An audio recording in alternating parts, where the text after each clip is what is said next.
പറയുകയാണ്, വല്ലദീന കഫറൂ ലഹും നാറു ജഹന്നം. ജഹന്നം എന്ന് പറയുന്ന തീയാണ്. ആ നരകത്തിൽ തന്നെയാണ് നിഷേധികൾക്ക് കടക്കാനുള്ളത്. അവിടെ പ്രവേശിപ്പിക്കപ്പെട്ടാൽ മരണമില്ല കേട്ടോ.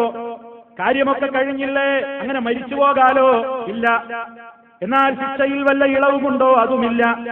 വലാ യുഖഫഫു അൻഹും മിൻ അദാബിഹാ കദാലിക നജ്സീ കുല്ല കഫൂർ. എല്ലാ നിഷേധികൾക്കും എല്ലാ നന്ദികെട്ടവന്മാരെയും നാം പ്രതിഫലം കൊടുക്കുന്നത് ഇപ്രകാരമത്രേ. ഇനി പറയുന്ന രംഗം വഹും യസ്തരിഖൂന ഫീഹാ. അവരാ നരകത്തിൽ കടന്ന് ആർത്തട്ടഹസിക്കുന്ന രംഗം. എന്തും പറഞ്ഞിട്ടാ അട്ടഹസിക്കുന്നത്? റബ്ബനാ, ഞങ്ങളുടെ റബ്ബേ, അഖ്രിജ്നാ, നീ ഞങ്ങളെ ഒന്ന് പുറത്തേക്കിട്ടുതാ. എന്തിനാണ്? നഅമൽ സാലിഹാ, ഞങ്ങൾ സൽക്കർമ്മങ്ങൾ ചെയ്തോളാം. ഗൈറല്ലദീ കുന്നാ നഅമൽ, ഞങ്ങൾ മുമ്പ് ചെയ്തിട്ടില്ലാത്ത, ഞങ്ങൾ പ്രവർത്തിച്ചിട്ടില്ലാത്ത കുറെ സൽക്കർമ്മങ്ങളൊക്കെ അതൊക്കെ വേണ്ടത് തന്നെയായിരുന്നു. സമയത്ത് നിസ്കരിക്കേണ്ടത് തന്നെയായിരുന്നു, ഇപ്പൊ ബോധ്യമായി. കൃത്യമായി സക്കാത്ത് കൊടുക്കേണ്ടിയിരുന്നു, ഇപ്പൊ ബോധ്യമായി.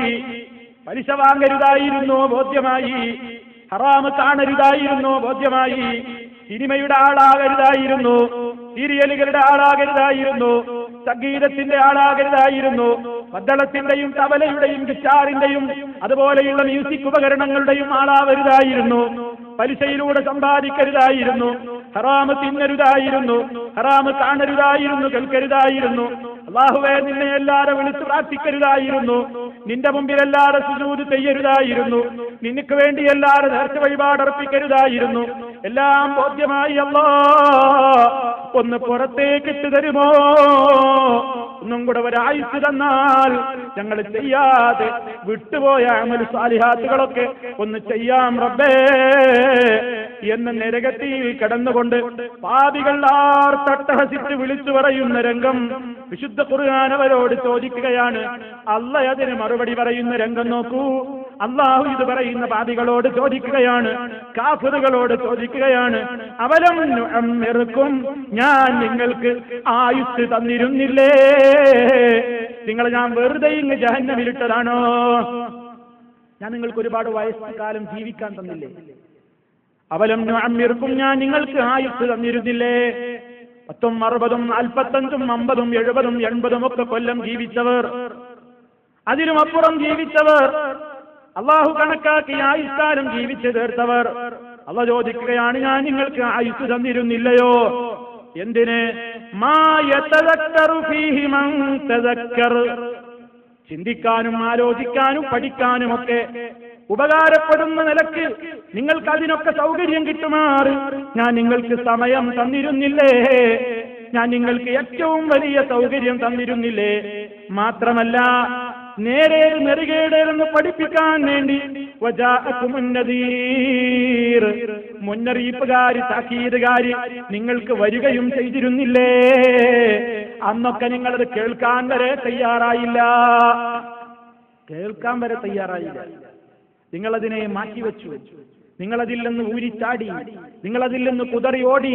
ഞാൻ എനിക്കിഷ്ടം പോലെ ജീവിക്കുമെന്ന് ധിക്കാരം പറഞ്ഞു, എനിക്ക് നിയമങ്ങൾ ബാധകമല്ലെന്ന് പടച്ചവനെ വെല്ലുവിളിച്ചുവല്ലേ? ഇപ്പോൾ കേഴുകയാണോ? അതുകൊണ്ട് ഫദൂഖൂ, നിങ്ങൾ ആസ്വദിച്ചുകൊള്ളൂ, അനുഭവിച്ചുകൊള്ളൂ.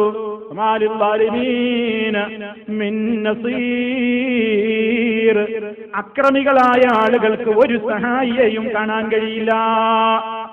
ഖുർആന്റെ മറുപടി, അള്ളാഹുവിന്റെ മറുപടി, പാപികളുടെ ദുഃഖവും സങ്കടവും വർദ്ധിക്കാനല്ലാതെ എന്തിനാണ് അവിടെ കാരണമാവുക? സഹോദരന്മാരെ, ഇനിയും എത്രയോ ഉണ്ട് ജഹന്നമിന്റെ ഭീകരതകൾ. ആർക്ക് വർണ്ണിക്കാനാകുമത്? ആർക്ക് പറയാൻ സാധിക്കും? അഷ്റഫുൽ ഖൽഖ് സല്ലല്ലാഹു അലൈഹി വസല്ലം എത്രയോ വിവരിച്ചു തന്നിട്ടുണ്ട്. ഈ കഠിനകഠോരമായ ആഴവും പരപ്പും വിശാലതയും ഭീകരമായ ദൃശ്യങ്ങളും എല്ലാ രൂപത്തിലുമുള്ള ശിക്ഷകളുടേതായ കേന്ദ്രം അതെത്ര മോശമായ സങ്കേതമാണ്, അതുപോലെ തന്നെ എത്ര മോശമായ സ്ഥലമാണ് എന്നൊക്കെ പറയുന്ന വാചകങ്ങളിലൂടെ ധാരാളമായി ശുദ്ധവചനങ്ങളിലൂടെ പഠിപ്പിക്കപ്പെട്ട ആ നരകത്തിൽ നിന്ന് രക്ഷ നേടലാണ് നമ്മുടെ ഏറ്റവും വലിയ ബാധ്യത. ഇതിൽ നിന്ന് രക്ഷ നേടാൻ നമുക്ക് കഴിയണം. ഇതിൽ നിന്ന് രക്ഷ നേടാൻ കഴിയണം. ജഹന്നമിനെ കുറിച്ച് അല്ലാഹുവോട് പറയുമ്പോൾ പ്രാർത്ഥിക്കുമ്പോഴെല്ലാം മനോമുകുരത്തിൽ തെളിഞ്ഞു വരണം. വിശുദ്ധ ഖുർആനും ഹദീസും ഒക്കെ പറഞ്ഞ ജഹന്നമിന്റെ ഭീകരതകൾ, അതിന്റെ ഏറ്റവും ഭയാനകമായ രംഗങ്ങൾ ഞാൻ അതിൽ നിന്ന് ഒരല്പം മാത്രമേ നിങ്ങളുടെ ശ്രദ്ധയിൽപ്പെടുത്തിയിട്ടുള്ളൂ. പറഞ്ഞതിന്റെ 10 ഇരട്ടിയാണ് പറയാതെ പോയിട്ടുള്ളത്. ആ കഠിനകഠോരമായ നരകം, അതിൽ നിന്ന് നീ ഞങ്ങളെ രക്ഷിക്കണേ എന്ന് പ്രാർത്ഥിക്കുന്ന സത്യവിശ്വാസി, ഇസ്ലാമിൽ ഒരു നിയമമുണ്ട്, കേവല പ്രാർത്ഥന കൊണ്ട് കാര്യമില്ല. പ്രാർത്ഥിക്കുന്നത് എന്ത് കാര്യത്തിന് വേണ്ടിയാണോ അതിനാവശ്യമായ സഹായകരമായ നിലക്കുള്ള പ്രവൃത്തിയും വേണം. നരകത്തിൽ നിന്ന് രക്ഷിക്കണേ അല്ലാ എന്ന് പറയുക, നരകത്തിയിൽ നിന്ന് നീ ഞങ്ങളെയൊക്കെ മോചിപ്പിക്കണേ എന്ന് മനമുരുകി ലൈലത്തുൽ ഖദറിൽ പ്രാർത്ഥിക്കുക. പക്ഷേ ജീവിതത്തിൽ പിന്നെയും ജഹന്നമിലേക്ക് കൂപ്പുകുത്തി വീഴാൻ മാത്രമുള്ള വിശ്വാസവും ആചാരവും സ്വഭാവവുമായി നടക്കുകയും ചെയ്യുക. ഈ ഒരവസ്ഥയായാൽ നമുക്ക് ജഹന്നമിൽ നിന്ന് രക്ഷപ്പെടാൻ കഴിയുമോ? ജഹന്നമിൽ നിന്ന് രക്ഷപ്പെടാൻ ഒരൊറ്റ മാർഗമേയുള്ളൂ. വിശ്വാസം നന്നാക്കണം. വല്ലസർ ഇന്നൽ ഇൻസാന ലഫീ ഖുസ്ർ, സർവ്വ മനുഷ്യന്മാരും പരാജയത്തിലാണ്. പരാജയം എന്ന് പറയുന്നത് പരലോക പരാജയമാണ്. അത് ജഹന്നമിൽ ചെന്ന് വീഴലുമാണ്.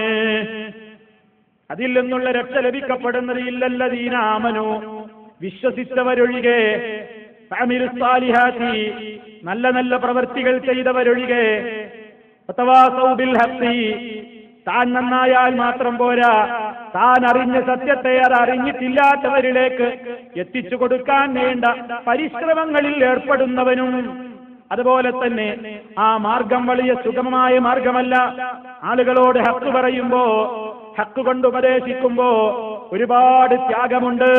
സാമ്പത്തിക നഷ്ടം വരും, ശാരീരിക ദ്രോഹമേൽക്കേണ്ടി വരും, മാനസിക പീഡനം അനുഭവിക്കേണ്ടി വരും, ധാരാളം ദ്രോഹങ്ങൾ ഉണ്ടാകേണ്ടി വരും. അതൊക്കെയും നേരിടാനുള്ള മനക്കരുത്ത് വേണം. സബർ കൊണ്ടും പരസ്പരം ഈ മേഖലയിൽ ഉപദേശിക്കുന്നവരും ഒഴികെ. നമ്മൾ ചിന്തിക്കുക, ജഹന്നമിൽ പോകാൻ മാത്രം വിധിക്കപ്പെട്ടവരാണോ? എന്താണ് നമ്മുടെ വിശ്വാസം? അല്ലാഹു ഒരിക്കലും പൊറുക്കാത്ത മഹാപാതകമാണ് ശിർക്ക്. എന്തും അവൻ പൊറുക്കും, ശിർക്ക് അവൻ പൊറുക്കില്ല.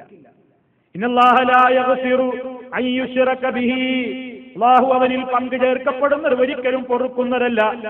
വയഗ്ഫിറു മാ ദൂന ദാലിക ലിമൻ യശാ, അതിൽ താഴെയുള്ളത് അവൻ ഉദ്ദേശിക്കുന്നവർക്ക് അവൻ തൗബ കൂടാതെ തന്നെ പുറത്തു കൊടുത്തേക്കും. തൗബയുണ്ടെങ്കിലല്ലാതെ ശിർക്കല്ല പുറത്തൂല. തൗബ ചെയ്യാതെ ഒരാൾ ശിർക്കായിക്കൊണ്ട് മരണപ്പെട്ടു പോയാൽ ശാശ്വതമായി നരകത്തിൽ തന്നെയാണ്. ഏറ്റവും ഭയപ്പെടേണ്ടുന്ന രോഗമാണ് ശിർക്ക്. അല്ലാഹു അല്ലാത്തവരെ വിളിച്ചു പ്രാർത്ഥിച്ചുകൊണ്ടിരിക്കുന്ന ആയിരക്കണക്കിന് ആളുകൾ, വിവിധ മതത്തിലെ ആളുകൾ കല്ലുകൾക്ക് മുമ്പിൽ സുജൂദ് ചെയ്യുന്നു, കല്ലുകളോട് തേടുന്നു, ഖബറുകളോട് തേടുന്നു, ഖബറിൽ അടക്കപ്പെട്ട മഹാത്മാക്കളോട് തേടുന്നു. അതുപോലെ തന്നെ നിർത്തിവെക്കപ്പെട്ടതും കിടത്തിവെക്കപ്പെട്ടതുമായ ബിംബങ്ങളുടെ മുമ്പിൽ പോയി പല രൂപത്തിലുള്ള ആചാരങ്ങൾ ചെയ്യുന്നു. അവരെ വിളിച്ച് പ്രാർത്ഥിക്കുന്നു, അവരോട് സങ്കടം പറയുന്നു, അവർക്ക് വേണ്ടി നേർച്ച വഴിപാടുകൾ അർപ്പിക്കുന്നു. അവരെ അടക്കം ചെയ്യപ്പെട്ടിട്ടുള്ള കേന്ദ്രങ്ങളുടെ ചുറ്റും അവർ വലം വെക്കുന്നു, തവാഫ് ചെയ്യുന്നു. പല രൂപത്തിലുള്ള സങ്കടങ്ങളും അവിടെ പോയി ബോധിപ്പിക്കുന്നു. പറഞ്ഞിട്ട് ആഗ്രഹങ്ങൾ തീരാത്തത് കടലാസുകളിൽ എഴുതിയിട്ട് മഹാത്മാക്കളുടെ ദർഗകളിലേക്ക് അപേക്ഷകളായി ഇട്ടുകൊടുക്കുന്നു. ഒരുപാട് ദർഗകളിൽ കുറെ പോയി നോക്കുമ്പോ ഈ സമൂഹത്തിന്റെ ദയനീയമായ സ്ഥിതി അറിയാൻ ഒന്ന് പോയി നോക്കിയാൽ പല ദർഗകൾക്കകത്തും ഒരുപാട് കടലാസ് കഷ്ണങ്ങൾ. ഓരോരുത്തരും അവരുടെ ആഗ്രഹങ്ങൾ സമർപ്പിച്ച അപേക്ഷാ ഫോറങ്ങളാണ്. അപേക്ഷകൾ എറിഞ്ഞിട്ടിരിക്കുകയാണ്. ആ ഖബറിൽ കിടക്കുന്ന വലിയനോട്, മഹാത്മാവിനോട്, മഹദിയോട്, അല്ലെങ്കിൽ ആരാണെന്നറിയാത്ത ആളോട് ചോദിക്കുകയാണ് എല്ലാ കാര്യങ്ങളും, സങ്കടങ്ങളും, മനസ്സിന്റെ വേദനകൾ പറഞ്ഞിരിക്കുകയാണ്, എഴുതിയറിയിച്ചിരിക്കുകയാണ്, പാടിപ്പറയുകയാണ്. അവിടെ വെച്ച് കണ്ണുനീരൊലിപ്പിച്ചുകൊണ്ട് തേടുകയാണ്. സഹോദരാ, അല്ലാഹു പൊറുക്കുമോ? മഹാനായ നബി സല്ലല്ലാഹു അലൈഹി വസല്ലം പറഞ്ഞത് എന്താണ്? കുൽ, നബിയോട് അല്ലാഹു തആല പറഞ്ഞില്ലേ, പറയൂ നബിയേ, ഇന്നമാ അദ്ഉ റബ്ബി, ഞാൻ എന്റെ റബ്ബിനോട് മാത്രമേ വിളിച്ചു ദുആ ചെയ്യുകയുള്ളൂ. വലാ ഉശ്രികു ബിഹി അഹദാ, ഞാൻ അവരിൽ ഒരാളെയും പങ്കു ചേർക്കുന്നതല്ല. മറ്റൊരാളെ വിളിച്ചു തേടുമ്പോ, മറ്റൊരാളോട് ദുആ ചെയ്യുമ്പോ അത് പങ്കു ചേർക്കലായി മാറും എന്നർത്ഥം. അള്ളാഹു തീരെ പൊറുക്കാത്ത സംഗതിയാണ്. ജഹന്നം കഠിന കഠോരമായ നരകം ശിർക്ക് ചെയ്യുന്ന ആളുകളെ കാത്തിരിക്കുകയാണ്. ഏത് മതക്കാരനായിരുന്നാലും ഏത് വിഭാഗമായിരുന്നാലും ശിർക്കാണ് അവൻ പ്രവർത്തിക്കുന്നതെങ്കിൽ കഠിന കഠോരമായ നരകം കാത്തിരിക്കുകയാണ്. പിന്നെ മൊത്തത്തിൽ അസീം പാപികളായ ആളുകൾ, അതിന്റെ താഴെയുള്ള പാപികൾ, ഏത് പാപങ്ങളൊക്കെയാണ് എന്തൊക്കെയാണ് അള്ളയാണല്ലോ അറിയുന്നവൻ. നാം ചെയ്യേണ്ടത് നമ്മുടെ വിശ്വാസം ശുദ്ധിയാക്കലാണ്. വിശ്വാസം ശുദ്ധമാവാതെ ഒരു കർമ്മവും വിലപ്പോവില്ല. അതുകൊണ്ട് ശിർക്ക് വന്നു പോകരുത്. നമ്മുടെ പ്രവർത്തനങ്ങൾ ഒരാൾ കാണാൻ വേണ്ടിയാകരുത്. റിയായിന്റെ മനസ്ഥിതി ഉണ്ടാകരുത്. അള്ളാഹിന്റെ അടുക്കൽ നിന്ന് പ്രതിഫലം കിട്ടണമെന്ന് ഇഖ്ലാസോടെ ചെയ്യുക. അള്ളാഹുവിന് വേണ്ടി മാത്രം ചെയ്യുക. ഒരു നിലക്കും ശിർക്കുകൾ വന്നു പോകാതെ ഗൗരവത്തോടു കൂടി സൂക്ഷിക്കുക. ഹറാമുകളിൽ നിന്ന് ജീവിതത്തെ കൺട്രോൾ ചെയ്യുക. ആവർത്തിച്ചോർമ്മപ്പെടുത്തുന്നു, ജീവിതം അശ്ലീലതകൾ കൊണ്ട് നിറഞ്ഞാടുകയാണ്. കഴിഞ്ഞ ഒരു വിഷയമുണ്ടായിരുന്നു നമുക്ക് പറയാൻ ബാക്കിയുള്ളത്. ഞാനിപ്പോൾ അതിലേക്ക് പ്രവേശിക്കുന്നില്ല. ഈ സമുദായത്തിൽ അശ്ലീലതകൾ പടർന്നു പിടിക്കുകയാണ്. തോന്നിയാസങ്ങൾ വർദ്ധിക്കുകയാണ്. മൊബൈൽ എന്ന് പറയുന്ന ആ ഒരു അനുഗ്രഹം എന്ന് പറയപ്പെടാവുന്ന, നമുക്ക് പലരുമായും ബന്ധപ്പെടാനും പല കാര്യങ്ങൾക്കും ഉപയോഗപ്പെടുത്താൻ കഴിയാവുന്ന ആ ഒരു അനുഗ്രഹം പോലും ഉപയോഗപ്പെടുത്തിയിട്ട് ചീത്തയും വൃത്തികേടുകളും അശ്ലീലങ്ങളും പെരുകുകയാണ്, വർദ്ധിക്കുകയാണ്. ഈ സമുദായത്തിന്റെ ദുരന്തം